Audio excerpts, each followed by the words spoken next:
Hi guys. So in continuation from where I stopped, I'll just briefly talk about the disadvantages of e-hailing business. Of course, we all know that there are disadvantages to these things, no matter how good they are. So one of the major disadvantage of e-hailing business is safety risks. Safety has been a major concern for both investors and drivers. The reason because most times drivers are being killed because carjackers just want to snatch their cars from them, and maybe the driver in turn tries to struggle and make sure they don't get his car. Some of them get killed, some of them get maimed. I know of a few that has happened in the past. In the morning you just wake up and you see the drivers on the ground, and their cars have been stolen, their phone has been taken, the money they have with them has been taken. So that's one of the major risks. And then for investors too, most of them end up losing their cars. uh, it's a major risk. But there are antidotes to these things. There's a way out, and that's why we are there as fleet managers, and we can always advise on things to do for you to safeguard your investment. And for the drivers, there are things they can also do to avoid or minimize this kind of risks or safety concerns. So that's one of the major disadvantages. And drivers have been complaining, and I don't know why the e-hailing platform has refused to profile their riders, which is something the drivers are still contending with till date. So that's one of the major concerns or major disadvantages of e-hailing business. Another the disadvantage of the whole thing is bad roads. Bad roads everywhere. Sometimes people say, Abuja, you guys have good roads. Have you been to the satellite towns? Have you been to the outskirts of Abuja? And then you see certain roads that are terrible. And then you find out that people live in these places. And then they make requests, you get there, and then your heart is just spoilt because you barely can imagine you driving your car into certain road. But sometimes when you're already on the trip, you're already on it. There's nothing you can do about it. So you end up bearing losses because you have to fix your car because of one bad road, because you got into one ditch or the other.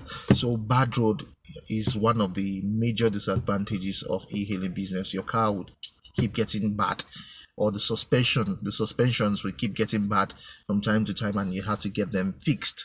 Another disadvantage is network. We all know Nigerian network. Our network most times is usually bad. Sometimes you get requests, you can't pick your request because the network is bad. Sometimes you're on a trip and all of a sudden the network disappears, and then you cannot even navigate with your GPS because some of the locations and addresses are not even correct. A person will request you on a ride, and then he might be at for example, the person is at Bega. Meanwhile, the GPS is telling you the person is at Utako. So you have to drive distance to go and pick up the person. Maybe that's after you've conversed with the person and the person has told you where they are or where he or she is. So those are the major disadvantages.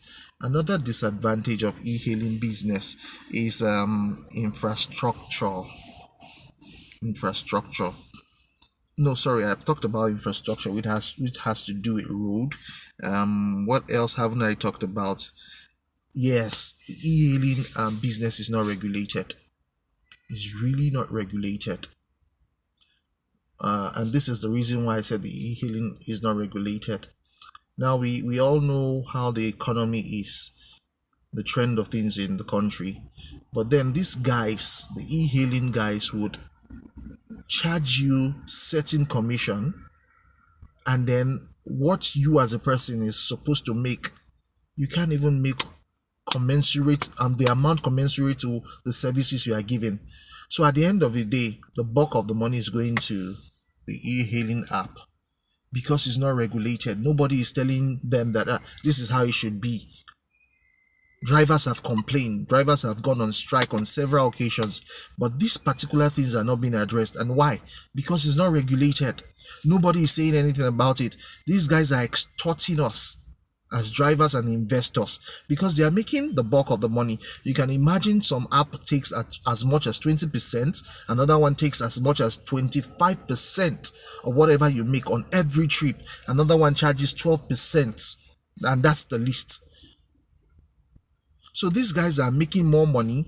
The drivers are complaining of the high cost of things in the market, and they are the ones who are maintaining their cars and doing everything. But these app guys are the ones cashing out on the drivers. So it's really a thing of major concern, and is one of the disadvantages. But well, like I said, last you will still make profit if you know what you are doing and how to go about the business. So just find what works for you. We all know that there are disadvantages and advantages in every business. Just find out what works for you, do it the best way you can, and then you will still maximize profits. So have a good day. I'll be back again to talk about something else that will interest you. Please like and share, follow my page, and please kindly keep sharing. Thank you so much. Have a good day. Bye.